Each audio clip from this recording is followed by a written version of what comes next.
शैलेंद्र सिंह और आप देख रहे हैं हमारा YouTube चैनल शब्द शब्द शैलेंद्र सिंह। आज हम हैं आनंद गुप्ता जी के साथ, जो फिल्म मेकर हैं, साथ ही साथ आपका Uttar Pradesh motion picture association के नाम से संगठन भी है, जिसके जरिए वो कलाकारों की मदद करते हैं। और आपका जो ड्रीम वर्ल्ड एंटरटेनमेंट के नाम से संस्था है, जिसके जरिए वो फिल्म मेकिंग से जुड़े जितने भी पहलू हैं उन पे काम करते हैं।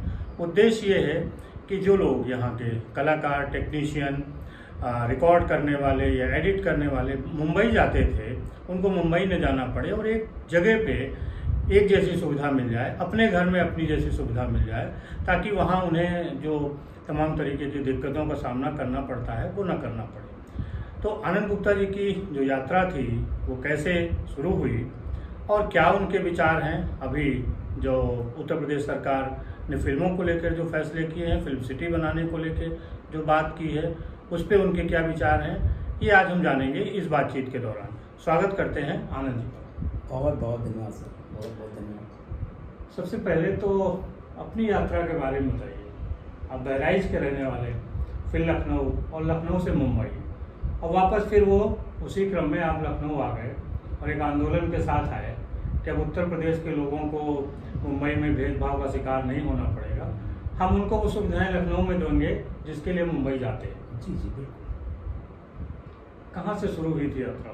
सर, अगर मैं कहूँ कि उत्तर प्रदेश के 80% फिल्म से जुड़े हुए लोग, कोई हीरो बनने के लिए ठीक है मुंबई भाग रहा है, कोई हीरोइन बनने के लिए भाग रहा है, कोई टेक्नीशियन, कोई डायरेक्टर, टेक्नीशियन में कोई डायरेक्टर, कोई कैमरामैन, कोई सिंगर, ठीक है, कोई राइटर, तो उन्हीं में से मैं भी एक था। और मैं चूँकि एक व्यवसायिक खानदान से हूँ, तो हमारे पेरेंट्स चाहते थे कि मैं पर्टिकुलर डॉक्टर बनूँ। अच्छा।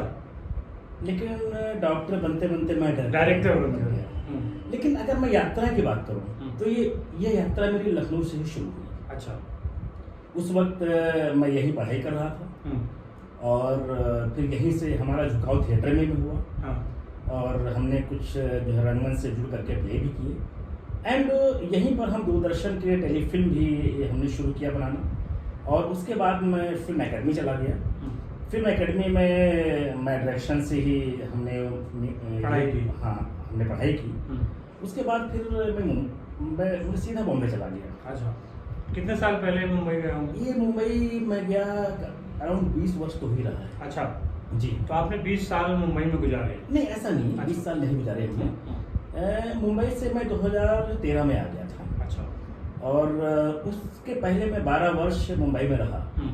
आता जाता रहा, कंटिन्यू नहीं रहा, आता जाता रहा, बट रहा। और मुंबई में मैं एक दो डायरेक्टर को असिस्ट किया फिल्म में। फिर ये टीवी चैनल में हम चले गए एज डायरेक्टर। फिर ये टीवी से जब वहाँ से निकले तो मेरे लिए ऑफर था, ये बालाजी के लिए भी ऑफर था, और कई प्रोडक्शन हाउसेज में भी मेरे लिए ऑफर था कि मैं जुड़ूं। लेकिन चूंकि एक टीवी में जो कई वर्ष काम करके मैं एक्चुअली एक मशीनी है ना जिंदगी एक हो गई थी, गुजार चुके थे। जी हाँ। तो टीवी से मैं बाहर निकलना चाह रहा था, ब्रेक लेना चाहते थे। हाँ, ब्रेक मीन्स फिल्म में आना चाहता था। मैं सीधा फिल्म में आना चाहता था कि टीवी नहीं करूँगा, मैं सीधा फिल्म में आऊँगा, और या एड फिल्म। तो फिर मैंने क्या किया कि एड मीडिया में आ गया और अपना प्रोडक्शन हाउस भी हमने डाला लोखंडवाला में, और मैं ऐड करना शुरू किया। और साथ साथ और भी चीज़ें ठीक हम बनाते रहे,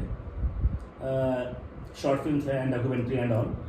और उसके बाद एक हमने पिक्चर की स्क्रिप्ट के ऊपर काम करना शुरू किया, जो हमने प्लान किया था कि इसमें मनोज बाजपेयी एंड सुष्मिता सेन को हम लेकर के जो लीड में हम काम करेंगे। और हमारे एक दोस्त हैं जो जुहू में हैं, वो भी एक मराठी के मीन्स एक समझिए कि एक बड़े अपने आप में किंग मेकर हैं।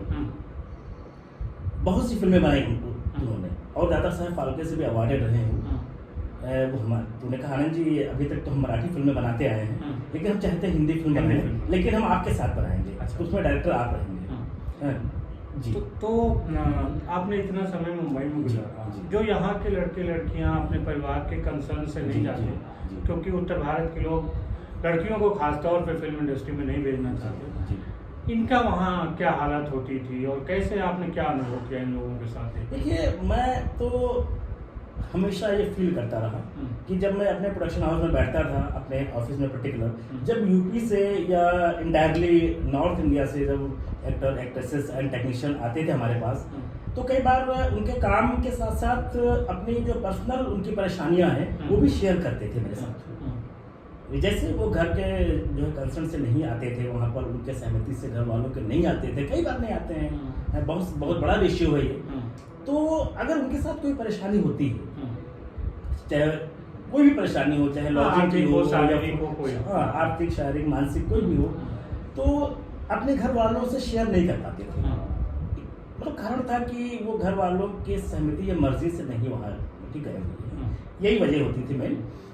तो अपने आप में वो फेस करते रहते थे, ठीक है, अपने लोगों से हेल्प लेते थे, अपने दोस्तों से, अन्य जो सिनेमा जुड़े हुए नॉर्थ इंडियन जो उनके और लोग हैं उनसे हेल्प लेते थे, लेकिन घर वालों से संकोच वश ना कह पाते थे, न वो घर लौट पाते कि हम घर जाके भाई हम तो हीरो बनने आए हैं, ठीक, तू तो एक्टर बनने आए हैं, या कोई टेक्नीशियन या कोई जो भी जो बनने गया हो।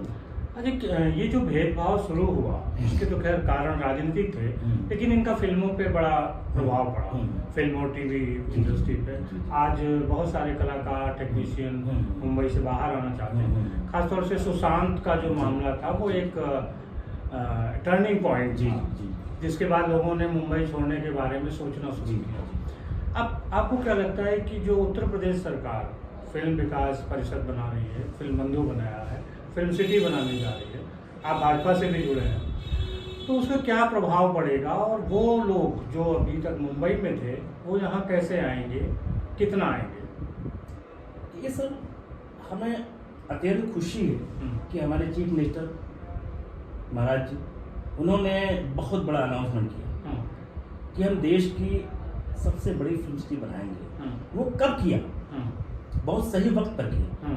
सुशांत का मैटर हुआ, सुशांत के मैटर को लेकर इतना मतलब हो हल्ला हुआ, हंगामा हुआ, लेकिन खुलासा नहीं। कारण सभी जानते हैं कि वहाँ की महाराष्ट्र सरकार ही नहीं जो चाहती थी कि इसका खुलासा हो, मे भी उनका इन्वॉल्वमेंट हो, मे भी ना भी हो, ठीक है, लेकिन खुलासा तो होना चाहिए। सीबीआई को तो अपना काम करना चाहिए, पुलिस को तो अपना काम ऑनेस्टली करना चाहिए, बट नहीं करने दिया गया। अगर ये खुलासा हो जाता तो बहुत सारे चेहरे और सामने आते, बेनकाब होते जो अपनी बात नहीं कह पाए, ठीक है, तब उनमें हौसला आती कि वो भी अपनी बात जो है कह सकते थे, मीडिया में आ सकते थे, वो नहीं आ पाए। तो उसके बाद से खुलासा होना शुरू हुआ कि वास्तव में फिल्म इंडस्ट्री में कितना मतलब कितनी गुटबाजी है, कितना मतलब लोगों ने गुट बना करके और भेदभाव मतलब करना शुरू कर दिया है और कर रहे हैं ऑलरेडी। उसके शिकार यहाँ से नए लड़के लड़कियां जो जाते हैं वो होते हैं, बहुत सारे मतलब कॉम्प्रोमाइजेस वो तो उनको करने के लिए बोला जाता है, लेकिन मजबूरियां हैं, वो तो होती है, कई बार वो करते हैं और बहुत बार वो नहीं करते, क्योंकि एक उत्तर भारतीय संस्कार होते हैं या देश के किसी भी कोने से वो तो आए, उनमें वो संस्कार होते हैं कि उस तरीके से वो जो कॉम्प्रोमाइज ना करें। अब मजबूरीवश अगर कोई करता होगा तो हम कह नहीं सकते, ठीक है। अच्छा, उत्तर प्रदेश सरकार जो फिल्म सिटी बनाने जा रही है वो नोएडा बना रही है, कुछ लोगों का विचार था कि लखनऊ और आसपास होने, क्या कुछ आप लोगों के सुझाव हैं सरकार के लिए कि वो किस तरीके से इस जो उसने एक ब्लूप्रिंट बनाया है उस पर आगे बढ़े? हाँ, उसी पर हम आ रहे हैं। तो इस बीच ठीक है, हमारे चीफ मिनिस्टर योगी जी ने अनाउंस किया कि हम देश की सबसे बड़ी फिल्म सिटी अपने यूपी बना रहे हैं। इससे मतलब बहुत एक हिम्मत आई, एक उत्तर भारतीय जो फिल्म से जुड़े हुए लोग हैं, सिनेमा जुड़े हुए लोग हैं, कि कोई तो हमारा बात है। जी जी जी, हिम्मत आई कि अब यूपी में एक फिल्म इंडस्ट्री देश की सबसे बड़ी हो रही है, शायद हमें मुंबई छोड़ करके अपने प्रदेश में अपने घर में बैठकर काम करने का अवसर मिले, और इसका स्वागत करते हैं, सभी करते हैं। और देखिए, ये परंपरा तो 20 वर्ष पहले आपने कहा कि उत्तर प्रदेश फिल्म विकास परिषद ये 20 वर्ष पहले शुरू कर दी गई थी, मतलब ये बोर्ड का गठन हो गया था, लेकिन सही तरीके से इसका इम्प्लीमेंट जो है कभी नहीं हो पाया। जितने भी चेयरमैन बनाए गए वो मुंबई के बनाए गए, वो आए फोटो खिंचवा कर चले गए, उनको मतलब शानदार उनको सहूलियत दी गई है ना, जो भी एक मंत्री लेवल का उनको एक ट्रीटमेंट, हाँ उनको ट्रीटमेंट दिया गया। लेकिन उन्होंने उत्तर प्रदेश फिल्म विकास परिषद के अध्यक्ष तो बनाए गए, चेयरमैन तो बनाए गए, बट उनने उत्तर प्रदेश में फिल्म विकास का कोई काम नहीं किया। इवन वर्तमान जो चेयरमैन हमारे हैं, मैं उनको भी इसी श्रेणी में लेके आता हूँ। मैं बिल्कुल खुल्लम खुल्ला कहता हूँ, कितने लोगों को वो पहचानते हैं, कितने लोग और उन्हें कितना ईमानदारी से एफर्ट्स किया, कितने जो सिनेमा के लोगों को बुलाकर बैठाकर उनकी बात सुनने की कोशिश की। मैं तो ये भी कहूँगा कि जब योगी जी ने जो सिनेमा के संबंध में मीटिंग बुलाई, जो ये जो फर्स्ट टाइम, उस वक्त क्या यूपी में कोई सी पर्सनालिटी नहीं है, कोई ऐसा व्यक्ति नहीं है जो सारे लोगों को, मुंबई वालों को बुलाकर यहाँ मीटिंग कर ली जाती है और उत्तर प्रदेश के लिए काम हो रहा है। उत्तर प्रदेश में फिल्म सिटी बन रही है, उत्तर प्रदेश के टेक्नीशियंस आर्टिस्ट के लिए बन रहा है, उत्तर प्रदेश के सिनेमा के विकास के लिए बन रहा है, पर उत्तर प्रदेश का उसमें कोई व्यक्ति नहीं होता। क्यों? हम तो जवाब चाहते हैं क्यों। बहुत सीनियर हमारे आर्टिस्ट हैं, डॉक्टर अनिल रस्तोगी जी हमारे बहुत सीनियर मोस्ट आर्टिस्ट हैं, पंजवानी जी, ठीक है, इस तरीके से बड़े और भी कई नाम, बड़े नाम हैं, ठीक है। हम लोग एसोसिएशन में हैं, हमको भी कोई इत्तला नहीं किया उन्होंने, आज तक मतलब कोई इन्फॉर्मेशन नहीं दी, कभी भी हम लोग को बुला करके बैठाने की या सिनेमा संबंधित जो प्रॉब्लम्स हैं उसको शेयर करने की कोशिश नहीं की। क्यों? मतलब आपके कहने का मतलब है कि जो राजू श्रीवास्तव जी बने, उनकी जो मीटिंगें हो रही हैं, लोगों को, जो यूपी के लोग हैं उनको जोड़ने का काम नहीं किया सर। वो तो पहचानते ही नहीं है सर। पहले पहचानने की कोशिश तो करें कि कौन कौन सिनेमा जुड़े हुए लोग हैं। तो इसका क्या प्रभाव पड़ेगा फिर? सर जैसे अन्य लोग आए चले गए, वैसे ये भी आएंगे चले जाएंगे। मैं तो विनती करता हूँ, देखिए मैं तो उत्तर प्रदेश सरकार से मैं रिक्वेस्ट करता हूँ, अपने Uttar Pradesh motion picture association जिसका मैं प्रेसिडेंट हूँ, अध्यक्ष हूँ, मैं विनती करता हूँ कि अब चेयरमैन उत्तर प्रदेश फिल्म विकास परिषद का ऐसा बनाया जाए जो उत्तर प्रदेश के फिल्म विकास के लिए रेली काम करे और उसमें इच्छा शक्ति हो और वो सिनेमा से जुड़ा हुआ व्यक्ति हो। ये तो आपकी बात है, आपकी रखेंगे बात, तो मुझे लगता है मुख्यमंत्री जी जरूर सुनेंगे और सुनना चाहिए, क्योंकि ऐसा आदरणीय मुख्यमंत्री जी की कोई गलती नहीं, क्योंकि उनको सिनेमा के बारे में बहुत ज्यादा जानकारी नहीं है। जो लोग उनको जानकारी देते हैं वो सही जानकारी देने काम नहीं करते, वो हावी हो रहा है। आप बताइए, उत्तर प्रदेश के लिए काम हो रहा है, उत्तर प्रदेश में सिनेमा मतलब फिल्म इंडस्ट्री बन रही है, उत्तर प्रदेश में सिनेमा के समस्याओं के निवारण के लिए मीटिंग बुलाई जाती है, उसमें उत्तर प्रदेश का कोई व्यक्ति न हो, क्या ये सही है? नहीं, बिल्कुल नहीं। मुंबई वालों को तो 20 साल से बुलाया जा रहा है, 20 वर्षों से मुंबई वालों को बुला करके आओ भगत की जाती है, लेकिन कभी मुंबई वालों ने बढ़ चढ़ के कोई इनिशिएटिव नहीं लिया। आ करके आओ भगत करा करके, फोटो खिंचवा करके, बड़े बड़े वादे करके चले गए। कोरोना काल में एक और चीज़ देखी गई कि सिनेमा में परिवर्तन आया, खास तौर से सिनेमा हॉलों में पिक्चरें रिलीज होना बंद हुई क्योंकि हॉल बंद हुए जी। वेब सीरीज आने लगी जी। वेब सीरीज में एक बड़ा पर्दा बन गया, बड़ी सारी फिल्में बनने लगी, तमाम तरीके की बनने लगी, इनका कोई माई बाप नहीं। आपको क्या लगता है कि एक सेंसर बोर्ड के न होने से वेब सीरीज का जो कार्य है वो प्रभावित होगा और समाज पे उसका खराब प्रभाव पड़ेगा? सर एक ज़माने में हम सुनते थे कि सी ग्रेड की मतलब फिल्में बन रही हैं, तमाम नाम थे, कांति शाह जैसे सुनने में, हमने तो देखा नहीं है, नाम उनसे मिले, लोग बनाते थे, उसमें एडल्ट लिख करके सर्टिफिकेट पर आता था, लिख करके आता था, ठीक है, और हॉल में बच्चों की एंट्री नहीं होती थी या ऐसे वो हॉल में वो पिक्चरें लगती थी, ठीक है, जहाँ पर मतलब उस तरीके के ऑडियंस उनको मिले, ठीक है।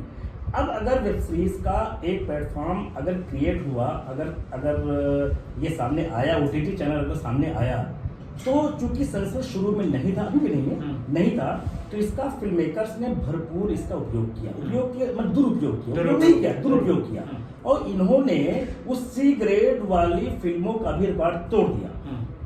इसको कौन सा ग्रेड कहूँ मुझे भी नहीं पता, ये गलत है, ये गलत है। कहते हैं कि फिल्में समाज का आईना, ठीक है, अब समाज का आईना कहते हैं, हम तो समाज से उठा करके चीजें दिखाते हैं ना, ठीक है, क्या समाज में मतलब यही चीजें हमेशा होती है? नहीं, ऐसा कभी घटनाएं घट जाती हैं, ठीक है, लेकिन इसका मतलब ये नहीं है कि उसको आप बढ़ा चढ़ा करके उसको बहुत ही स्पाइसेस उसमें ऐड करके और मसालेदार बना करके उसको आप पेश करें, बहुत नग्नता आप उसमें दिखाएं, अश्लीलता दिखाएं और एक बहुत सारी चीज़ें वो दिखाएं। आपने ज़रूरत से ज़्यादा फ्रीडम ले लिया और इसका जो ये गलत है। एक नुकसान ये जो सी ग्रेड की आप बात कर रहे हैं, वो तो सिनेमा हॉल में आती थी। हाँ, सिनेमा आप हॉल में बच्चों को रोक सकते थे, बिल्कुल भी रोक सकते हैं। यहाँ तो मोबाइल पे है और बच्चे मोबाइल पे पढ़ाई कर रहे नहीं करते हैं, तो ये और खतरनाक। और एक फिल्म मेकर जो वास्तव में समाज को आईना दिखाने का काम करता है, एक डायरेक्टर, एक प्रोड्यूसर, एक फिल्म मेकर है ना, एक राइटर, ठीक है, समाज को आईना दिखाने का काम करता आया है। बड़े बड़े नाम हैं, बहुत सम्मान है लोगों का। अगर यही लोग अगर इस तरीके की फिल्में बनाएंगे जिसमें नग्नता भरी हो, जिसमें अश्लीलता हो, जिसमें सब कुछ हो जो हम ना बता सकते हैं और ना मतलब हम कहना चाहते हैं, ठीक है, तो ये मुझे लगता है कि अपने पेशे के साथ बहुत बड़ा खिलवाड़ कर रहे हैं। मैं भी एक फिल्म मेकर हूँ, लेकिन मैं ऐसी फिल्में कभी नहीं बनाऊंगा जो हमारे घर में या आपके घर में उसको ना देखा जा सके। ठीक है, एक लिबर्टी होती है फिल्म मेकर के लिए, थोड़ी बहुत लिबर्टी होती है, सभी लेते हैं। वो मतलब वो तो राज कपूर साहब ने भी लिया था या बड़े मेकर्स ने लिए हैं, ठीक है, लेकिन उसका तरीका वो लिबर्टी हम लेते हैं। हमें फिल्म मेकर हैं, हमको पता होता है कि किस चीज़ को कितने एंगल से कैसे मतलब एक फ्रेम करके दिखाया जाता है। वो खूबसूरती तो होती है, अश्लीलता नहीं होती, नग्नता नहीं होती उसमें। इसी दौरान एक और चेन देखिए, जहाँ पैसा होता है, अपराध वहाँ होता ही होता है और नशा भी होता है। जी, तो फिल्मी दुनिया में तो सारी चीज़ें हैं। जी, एक बड़ा चर्चित इशू आया राज कुंद्रा का, जी, जो जिनके ऊपर आरोप है कि वो ब्लू फिल्म बनाते थे। उन्होंने कहा कि एरोटिक थी। वो एक परिभाषा है कि क्या एरोटिक है, क्या देखने वाली है कि नहीं है, लेकिन एक अलग चेहरा खुल के आया कि इतने बड़े जो अभिनेत्री हैं, उनके पति हैं, शिल्पा शेट्टी के वो पति हैं, उनके जरिए ये हुआ। तो इस पे क्या लगता है आपको कि गंदगी जो थी वहाँ पे वो खुल के आ रही है, या कुछ नए लोग हैं जो खाली इस तरीके गंदगी कर रहे हैं? अब सर एक अगर राज कुंद्रा की बात करें तो कोई छोटा नाम नहीं है।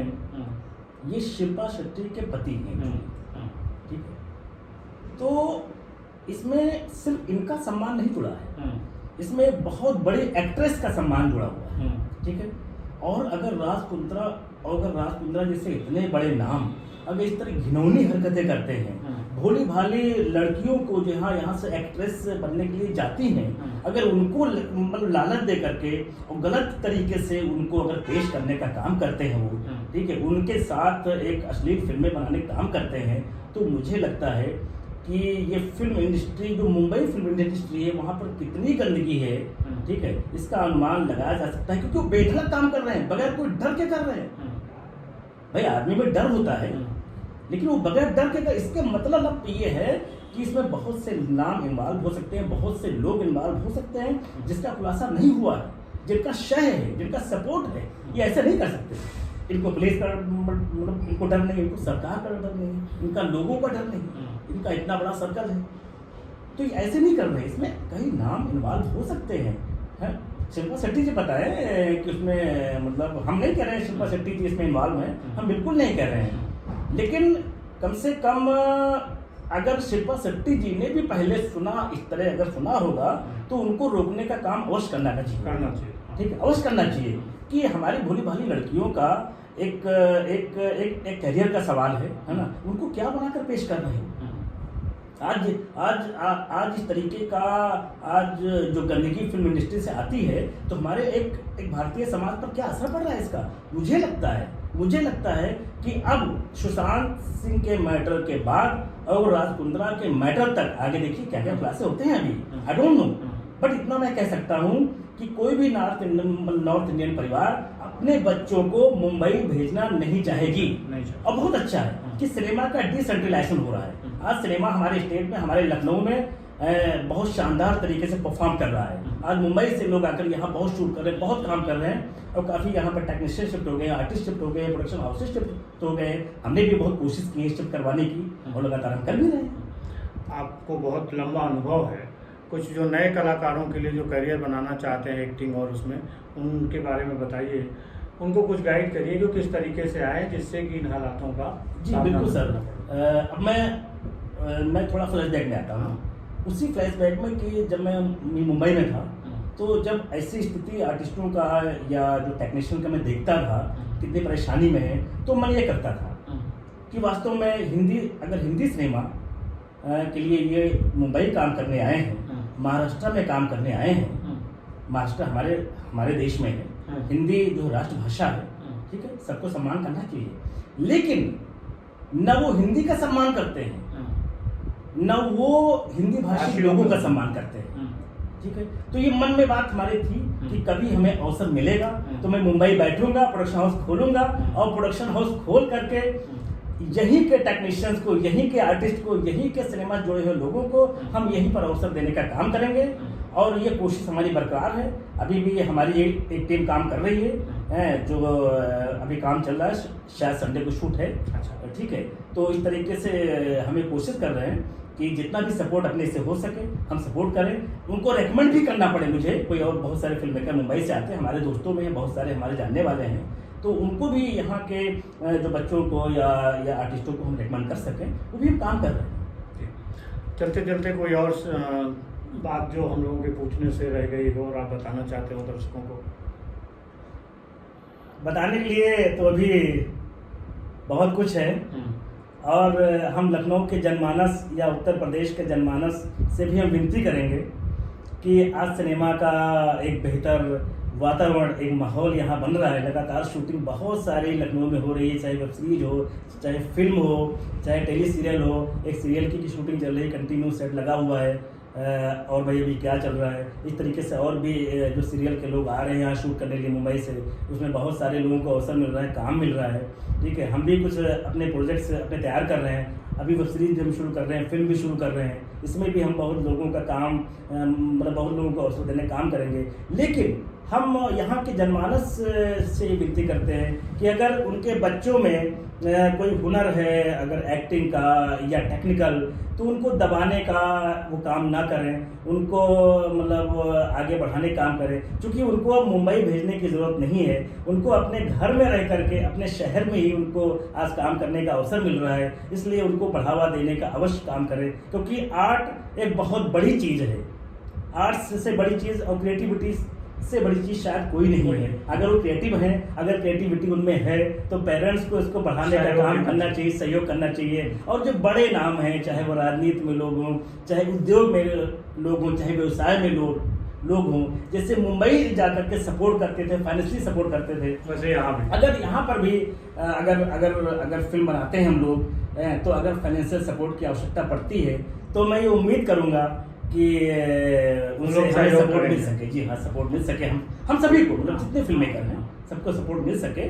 और ये हम ज़रूर कह रहे हैं कि आज से 2-4-5 वर्ष में लखनऊ, जो सिर्फ लखनऊ है, अगर उत्तर प्रदेश के अगर टेक्नीशियन, यहाँ के आर्टिस्ट, यहाँ के क्रिएटिव लोग, मतलब बॉम्बे जाकर, मुंबई जाकर, उस समय तत्कालीन समय में बॉम्बे था, अगर अपने क्रिएटिविटी से, अपने मेहनत से, अपने टैलेंट से अगर वो बॉम्बे को बॉलीवुड बना सकते हैं, तो लखनऊ को लकीवुड भी बना सकते हैं। वाह, बहुत शुक्रिया। आप लोगों का साथ रहेगा तो जरूर लकीवुड बनेगा।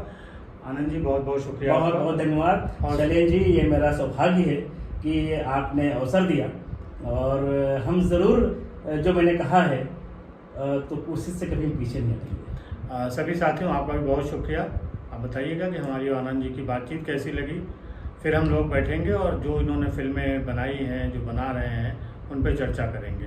बहुत शुक्रिया एक बार सभी साथियों आपका, आपने इतना समय दिया, और आनंद जी आपका बहुत बहुत धन्यवाद सर, बहुत बहुत।